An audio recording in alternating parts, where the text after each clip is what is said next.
To answer your question, we need to continue getting better at what we do. So we've played some fantastic football over the past 10 games, not just the 4 that you've mentioned. And it's important that we've shown signs of getting better than that. So we'll very much continue playing the way we have and trying to make sure that what we do is as good as it can be over a large period of time.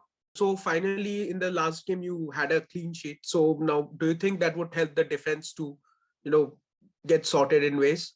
Because you conceded 10 goals in the previous matches.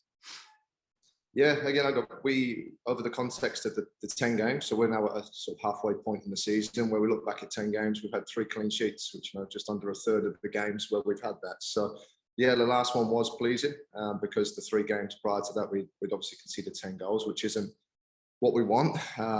But to address that and to come away with a clean sheet was hugely pleasing. And we had a young debutant that started his first league game in goal. So for him and for that backline to come away with that was good. And now we need to kick on and make sure that we continue that in the next couple of games, but also going back to making sure we're scoring goals. I just wanted your word on Ahmed Jahu's performances. Whatever happens, he still keeps on hitting the mark every game in and game out. So I wanted to have a word on him.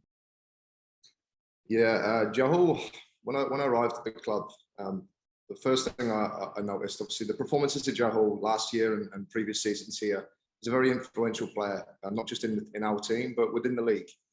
And he constantly backs that up with his performances. But there's another side to Jahu as a person, and he's a wonderful person. And the way he's worked with me and with the playing group, he's really started to take his game on and develop his game as well. And he's been an absolute pleasure to work with up until this point now, and I very much look forward to working with him for the remainder of the season and beyond. You gave a start to Lachenpa in the last game. So how happy you are with his performance, and will you continue to give him chances? Yeah, I've been very happy with Fuba. Since pre-season, he shared the game time with the other goalkeepers and played well. And he's trained extremely hard. And as we've said to all of the players here, we can measure them through either game footage or the training that we have with them. And he's worked extremely hard and he will get his opportunity. And he got that in the last game.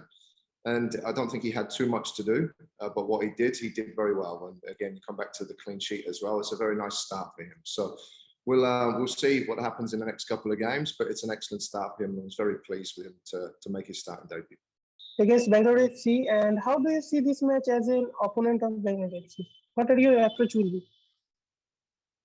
Yeah, I'm expecting a very similar game. It was a very tight affair against them the last time we played them. I think we went into the half a very even game where Navas has actually saved a penalty just before that kept us in the game and allowed us to go on to win it. We had 2 good goals that were scored in the second half, and they're a good team. And I keep saying this. I don't think regardless of who you play at the moment, the league position is irrelevant because everyone, as you can see on the league at the moment and the closeness of the points, everyone's capable of pulling off results against each other. So we're very much prepared and ready for what we face, and we're very much looking forward to the game. Story by Clinton D'Souza for Herald TV.